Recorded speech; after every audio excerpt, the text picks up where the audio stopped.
ବନ୍ଧୁଗଣ ଆସନ୍ତୁ ଆଜି ଆମେ ଶତଭିକ୍ଷା ନକ୍ଷତ୍ର କୁମ୍ଭ ରାଶି ବିଷୟରେ ଜାଣିବା। ରାଶି ହେଉଛି 24/11 କୁମ୍ଭ ରାଶି ହେଲା ଶତଭିକ୍ଷା ନକ୍ଷତ୍ର। ଆପଣ ଦେଖନ୍ତୁ ରାଶିଚକ୍ରରେ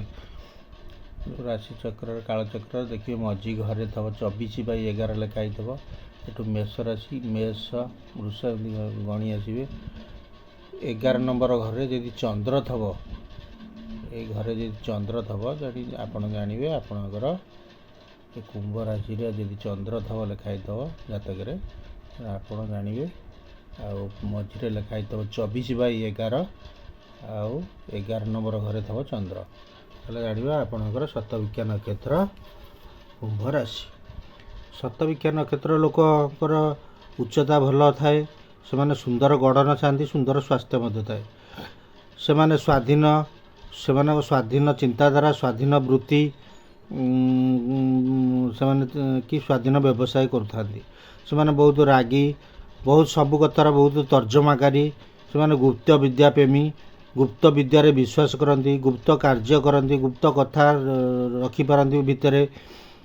ଆଉ ପ୍ରତି ଜିନିଷକୁ ଗଭୀର ନଜର ଥାଏ ତାଙ୍କର। ଧାର୍ମିକ, ଶାରୀରିକ ଶକ୍ତି ଭଲ ଥାଏ। ସେମାନେ ଗବେଷଣାକାରୀ, ଏକୁଟିଆ ମନ ଥାଏ, ମନେ ଏକୁଟିଆ ଥାନ୍ତି। ସେମାନେ ଉତ୍ସାହୀ, ସେମାନେ ତ୍ୟାଗୀ, ସେମାନେ ସ୍ୱେଚ୍ଛାସେବୀ, ସେମାନେ ସ୍ୱବୁଦ୍ଧିଆ, ନିଜ ବୁଦ୍ଧିରେ ଚାଲନ୍ତି। ସେମାନେ ଇମୋସନାଲ୍ ବହୁତ, ଜିଦିଆ ବହୁତ, ନିର୍ଣ୍ଣୟକାରୀ। କୌଣସି ଘଟଣାକୁ ସେମାନେ ଡିସିସନ୍ ମେକିଂ ତାଙ୍କର ଥାଏ। ସେମାନେ ବହୁତ ଉଦାସ ଥାନ୍ତି, ପ୍ରବଳ ସାଂସାରିକ ବୁଦ୍ଧି ଥାଏ, ସାଧୁତା ଥାଏ, ସଫଳତା ଥାଏ, ଅନ୍ୟକୁ ଛୋଟ ଭାବିବା ଥାଏ, ସଫଳତା ପାଇଥାନ୍ତି। ଆଉ କ୍ଷମତା ପ୍ରିୟ, କ୍ଷମତା ଆଳନ୍ଦୀ ଭିତରେ ସେମାନେ ଥାନ୍ତି। କ୍ଷମତା ଦ୍ୱାରା ତାଙ୍କର କାର୍ଯ୍ୟ କରିବା କ୍ଷମତା ହେଉ କିମ୍ବା କମ୍ ବୟସରେ ଉଚ୍ଚକୁ ଉଠିବାର କ୍ଷମତା ହେଉ, ତାଦ୍ୱାରା ଅନ୍ୟମାନଙ୍କର ଦୃଷ୍ଟି ଆକର୍ଷଣ କରନ୍ତି। ଯଦି ଖରାପ ଥାଏ ତାଙ୍କର ଜାତକରେ, ସେମାନେ ନିଶାସକ୍ତ, ଆତ୍ମହତ୍ୟା ପ୍ରବଣର ହେବାର ସମ୍ଭାବନା ଥାଏ। ସେମାନେ ଗୁପ୍ତ କଥା ରଖିପାରନ୍ତି ନିଜ ଭିତରେ। ସେମାନେ ନେତୃତ୍ୱ ନିଅନ୍ତି, ସାଧାରଣତଃ ବହୁତ ଛୋଟ ନେତୃତ୍ୱ ବେଶୀ ନିଅନ୍ତି, କିନ୍ତୁ କାର୍ଯ୍ୟକ୍ଷେତ୍ରରେ ସେମାନେ ଉଚ୍ଚ ନେତୃତ୍ୱ ନେଇଥାନ୍ତି। ଚାକିରି କ୍ଷେତ୍ରରେ କମ୍ ବୟସରେ ବିଖ୍ୟାତ ହେଇଥାନ୍ତି। ଉଚ୍ଚ ପଦ, ଉଚ୍ଚ ରୋଜଗାର, ସେମାନେ ଉଚ୍ଚ ଯୌନ କ୍ଷମତା ଥାଏ। ଖାଦ୍ୟପ୍ରିୟ, ପ୍ରଶଂସା ପ୍ରିୟ, ସ୍ୱାଧୀନ ବୃତ୍ତି, କଠିନ ପରିଶ୍ରମୀ, ନିଜ ବୁଦ୍ଧିରେ କାର୍ଯ୍ୟ କରୁଥାନ୍ତି।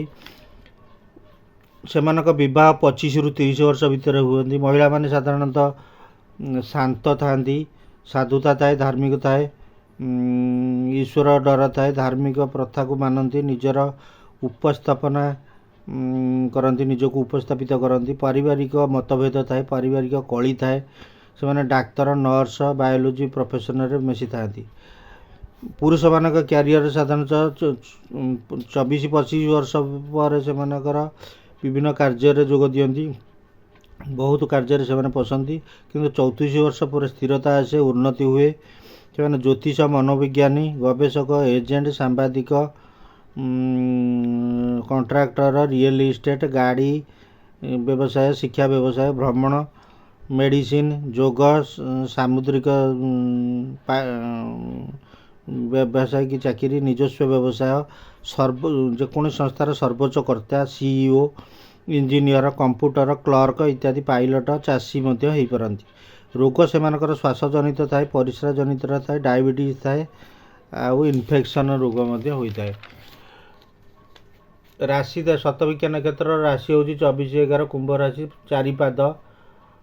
ପ୍ରଥମ ପାଦରେ ଜନ୍ମ ହୋଇଥିଲେ ଗୁରୁ ଦ୍ୱାରା ପ୍ରଭାବିତ, ଉତ୍ସାହୀ ଆଉ ଠକାମିର ଶିକାର ହୋଇଥାନ୍ତି। ଦ୍ୱିତୀୟ ପାଦରେ ଶନି ଗ୍ରହ ଦ୍ୱାରା ପ୍ରଭାବିତ, ସେମାନେ ଉତ୍ସାହୀ, ବଡ଼ ଆଶା ଏବଂ ସୁଚିନ୍ତିତ ଭାବରେ କାର୍ଯ୍ୟ କରନ୍ତି। ତୃତୀୟ ପାଦରେ ଥିଲେ ସେମାନେ ଶନିଙ୍କ ଦ୍ୱାରା ପ୍ରଭାବିତ ହୋଇଥାନ୍ତି, ସାମାନ୍ୟ ଶରୀର ମୋଟା କିମ୍ବା ସୁସ୍ଥ ହୋଇଥାଏ, ସେମାନେ ରାଗି ହୋଇଥାନ୍ତି। ଚତୁର୍ଥ ପାଦରେ ଜନ୍ମ ହୋଇଥିଲେ ସେମାନେ ବୃହସ୍ପତିଙ୍କ ଦ୍ୱାରା ପ୍ରଭାବିତ ହୋଇଥାନ୍ତି, ନେଗେଟିଭ୍ ଚିନ୍ତାଧାରା ଥାଏ, ନିଶା ପ୍ରେମୀ ଜଣେ ହୋଇଥାନ୍ତି, ଜଣେ ଜିଦିଆ ହୋଇଥାନ୍ତି। ଶତଭିକ୍ଷା ନକ୍ଷତ୍ରର ତତ୍ତ୍ୱ ହେଉଛି ଇଥର ବା ବାୟୁ ଭଳି ତତ୍ତ୍ୱ ଇଥର। ଦିଗ ହେଉଛି ଦକ୍ଷିଣ। ଦେବତା ହେଉଛନ୍ତି ଦୁର୍ଗା ଓ ବରୁଣ ଦେବତା। ଲିଙ୍ଗ ହେଉଛନ୍ତି ସ୍ତ୍ରୀଲିଙ୍ଗ ଅସଙ୍ଗତ ଯାହା ସାଙ୍ଗରେ ପଡ଼ିବନି, ହସ୍ତା ନକ୍ଷତ୍ର ସ୍ୱାତି ନକ୍ଷତ୍ର ସାଙ୍ଗରେ ପଡ଼ିବନି। ସେମାନେ ଜନ୍ମ ମହାଦଶା, ଜନ୍ମ ବେଳକୁ ସେମାନଙ୍କ ମହାଦଶା ଥାଏ, ରାହୁ ମହାଦଶା। ସେମାନଙ୍କ ଗଣ ହେଉଛି ରାକ୍ଷସ ଗଣ। ସେମାନଙ୍କର ଜାତକ ନାମ ସାଧାରଣତଃ ଗୋ, ସା, ସି, ସୁରେ ଆରମ୍ଭ ହୋଇଥାଏ। ସେମାନେ ଶୁଭ ବାର ହେଉଛି ରବି, ସୋମ। ଶୁଭ ରତ୍ନ ହେଉଛି ଗୋମେଦ। ଶୁଭ ରଙ୍ଗ ହେଉଛି ବ୍ଲୁ କିମ୍ବା ଗ୍ରୀନ୍। ଶୁଭ ଗ୍ରହ ହେଉଛନ୍ତି, ନିଜସ୍ୱ ଗ୍ରହ ହେଉଛନ୍ତି ରାହୁ।